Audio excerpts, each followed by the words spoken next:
Welcome to seMikeDocumentary. I would like to point out the fact of how the federal court committed wire fraud. So let's get to it. On the left side of the screen, as you see the CH, and I'll always reiterate that, the CH here, Cheryl Edwards Honeywell, and Magistrate Sherry Postal Chapel. That's what that represents. And on the right side, highlighted in yellow, you see where the docket has been switched. And the last initials of that is UASPC, representing unassigned judge and Sherry Postal Chapel. The other thing I would like to demonstrate on this particular docket sheet here is that underneath you see the 12-109-17-E. So at this point, where we were litigating in the Middle District of Florida, when they sent the docket over to the 11th Circuit Court of Appeals in Atlanta, they not only changed the number, the case number, to UA-SPC, the last initials, that represents that this was the judge that heard the case. And that is not true. And so this docket that's on the left, they deleted this docket electronically and all of its records and utilized the fraudulent docket on the right. One moment. Now, this is an amended case management and scheduling order. This determines who the judge is. As you see at the bottom, Sherry Postal Chapel. Charlene Edwards Honeywell. That's the judge. And as we go up, you see her initials.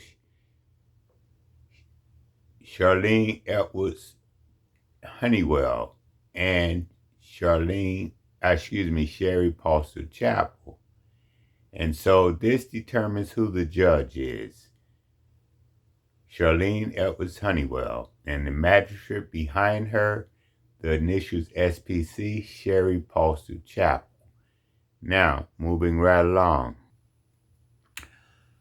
On the left side of the screen, what we have here is a Google search. So this is not something I'm thinking that happened. I'm showing you what actually happened. So when they was making these moves, I had to confirm what the actual record was. So on the left side, what do you see here is a partial number. You see at the top, Anderson versus City of Naples, case number, and it's incomplete at the top. It's 2:10-CV-111. And then what happened here, follow me. The case number changed. And underneath, you see where the City of Naples used the electronic engineer software license. You see Granicus, Untitled Granicus.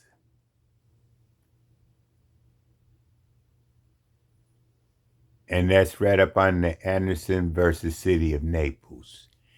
And as you see, that's when the case number changed. And it went from CEH-SPC to UA-SPC. And as you go down to the next one, Anderson versus City and all others, you see the partial number. And then you see underneath, highlighted in yellow, we're still on the left side of the page, you see the CEH-SPC. That's when they started to eliminate all of the court orders, all of the orders of that judge, and replace it with, let's go back up, same page, the UASPC. Now, I'm going to swing over to the right side of the page. You see the difference? And again, this is a Google search. So you see the partial number, Anderson-Google search. And then when we go to the right side of the page, we see 113A and the case number. But now we have the original judge and the original case docket. So there, the first untitled Granicus, you see two case numbers. You see the one at the top, 2:10, and the last initials, UA, unassigned judge, SPC. Underneath that, you see CEH-36 SPC. Now, underneath that, Anderson versus City, you see the partial number. And underneath there, you see CEH-SPC. That is the original judge. So their goal was to delete the original record and replace it with the fraudulent record, which has the UA-SPC. Now, more interestingly, it also shows who sent the city of Naples the records to be deleted and modified. And that is the court reporter, Jeffrey G. Thomas, right side of the page. That is the court reporter, Jeffrey G. Thomas. So this shows the conspiracy.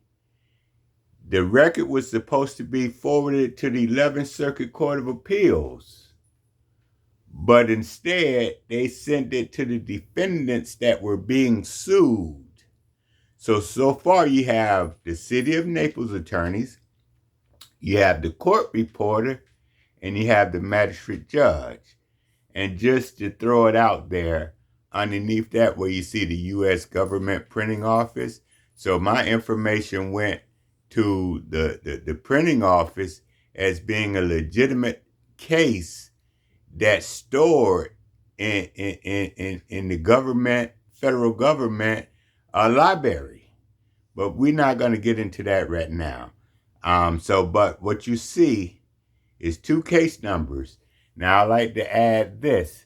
If you went to the bank and you had one bank account, but with two bank account numbers, red flags would go up because they would know that this is a fraudulent attempt.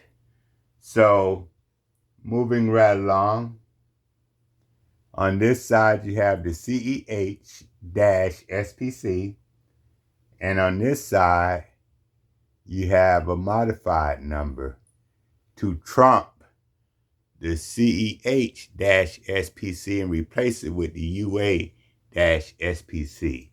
One moment.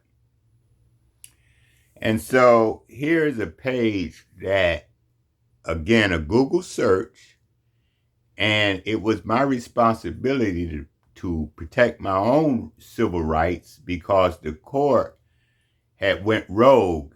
Now on this one, you see the partial number, and then you see underneath that SPC. No CEH anymore, but the SPC. Then you see where the City of Naples, Untitled Granicus, that's who have the license to this software company. As you can see right underneath Untitled Granicus, you see NaplesGranicus.com document viewer. So that's there. Underneath that, you see my name, appellate. You see the case number in that same paragraph have changed to UA-SPC. You come back down, you see the PDF file, Michael Anderson versus City of Naples. Underneath that, you see granicus.com/viewfinder. Underneath that, you see the case number has been changed. Let's skip down to the last highlighted area, Anderson versus City of Naples and all others. And then you see the partial number. And again, you see where the second one from the bottom, that's the original judge, that's been deleted. So the whole purpose was, and these actions constitute wire fraud. It constitutes wire fraud because if you went to the bank, or if you gave a police officer a license with one set of numbers on it, and then gave him a license with a second set of numbers on it, a red flag would go up, and he would identify that as being a fraudulent document.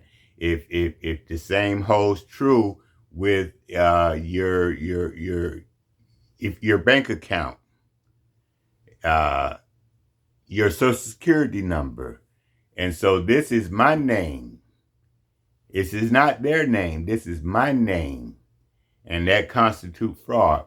And then once again, under Untitled Granicus, I showed you the 113A-2 represents the court reporter, Jeffrey Thomas. So this went from Florida to the 11th Circuit Court of Appeals in Atlanta. This constitutes wire fraud. And it also, because it was more than one person, constitute racketeering. It constitute conspiracy. This is Pro Se Mike Documentary. Thanks for watching. Have a blessed day.